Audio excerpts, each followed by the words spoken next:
It's my feel-good breakfast show. Welcome back. Yes, the lights are still on. Welcome to your Workers' Day celebration here on your Feel Good Breakfast Show. But what happens when the lights go out? You can't work. No. Okay, and this seems to be our problem.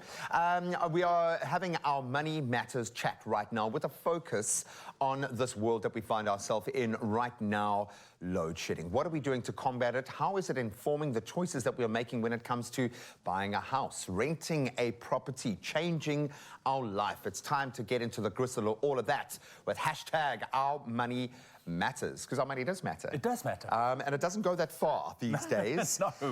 Let me put this to you first, because we come at this from different angles. I know you guys are both homeowners. I'm still very much in the rental market, which has changed dramatically now, what you look for when you go into that space. But as a homeowner, how much of an infrastructural shift, because you've been on that path a bit longer than so. It's been a journey, I won't lie, because I mean, since the very first rounds of load shedding, just something like cooking at home became a mission, so the first thing I did was get a gas hob. I mean, I think that's the go-to thing that I think a lot of people did. But as it intensified over the years, and as the kids, got bigger, need more, and it's early mornings for school, and there's all those different kind of needs. I mean, we did start looking at different solutions.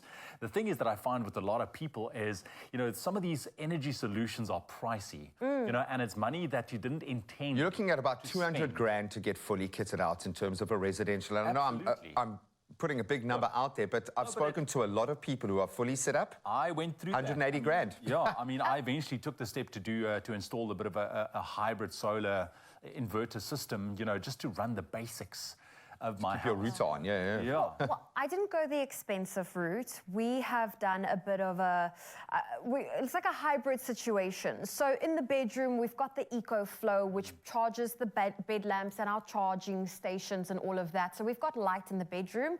Then in the lounge, we've got like a little battery, small UPS system, which keeps the lounge lamp, TV and Wi-Fi Survival mode, we'll call it. And I went to the store and got those load-shedding light bulbs. So I've got one in the kitchen, one in the bathroom, and I actually am thinking now of getting another one for the other bathroom and the passageway, because they work brilliantly. Some of them are a hit, some of them are a miss, but you leave your lights on, they charge. When the lights go off, you still have lights.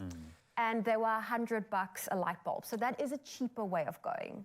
This is the thing, and I suppose it's how forward-orientated you are, because you can imagine when selling your property, what do you think is going to be on that bucket list? If you had to look for the next step, you would need a solar solution, surely. I mean, this is what people are looking for now in terms of buying a home, new homeowners, looking, is there an inverter? Is there a gas hob? Is there something that can shield you, against load shedding? And this is a big kind of talking point when you approach and go, so listen, speak to an agent, this is kind of what I'm looking at. For you guys, is this still a grey area, or are you kind of thinking, if I'm going to sell my property at some point, I'm going to need to have a solid solution in place? Does it feel like we're all going to have to cross that threshold at some point? I think my situation's a little different, because our body corporate, we've got like our own thing, like we still want to redo the roof, so there's no way I can think of solar panels just yet, because we've got a roof. Collectively, but you will. We've got a roof project that first needs to be ticked off the list. But I would love to invest in solar panels, and I think a lot of families are starting to do that. So I think body corporates are going to do that, approach banks. It's going to have to be a part of like a property developer's story, from man. a point of view of saving on your electricity bill. For sure. Just to tap into that. As someone who can sell a house, how important, dude, but how important is it going to be moving forward? Surely it's going to be a given. There's no question about the fact that it does raise the value of your house. That's for sure. When there's an active inverter system in your house, if it's even close to being off-grid, we're talking, you get to different models. I think the general norm of people going is either 2.4 or 5 kilowatt inverter, which is a huge asset to your home.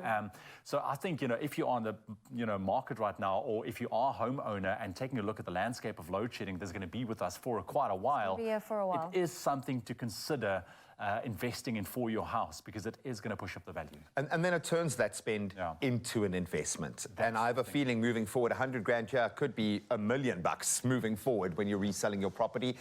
I know it's difficult stuff and it's very challenging to think about these things amidst the uncertainty financially that we all find ourselves in, but you have to think about it because load shedding's not going anywhere. And if you're looking to invest in alternative power solutions for your home, speak to your bank first. They are making it a lot more convenient and affordable than ever before because they are incentivized as well. Speak to them possibly about a personal loan, negotiate, and you can have flexible repayment terms and good interest rates, but you've got to talk and communicate through that process and hopefully just have a little bit of a breathe. And you definitely need that, and especially so you can keep the lights on.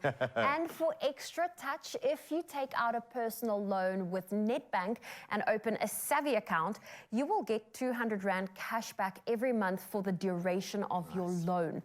Now, for all of those details, you can visit their website. You can visit nedbank.co.za for more. You must be wondering how I got here, man. Enjoying bomadi sushi, got the fork and knife over bubbles of sparkling water. But I didn't know the changes, Joe, because I chose NEDBANK, the bank that gives you discount upon discount in this country. I call it a bank with benefits, eh? Yeah. Value guaranteed. Seriously? Seriously.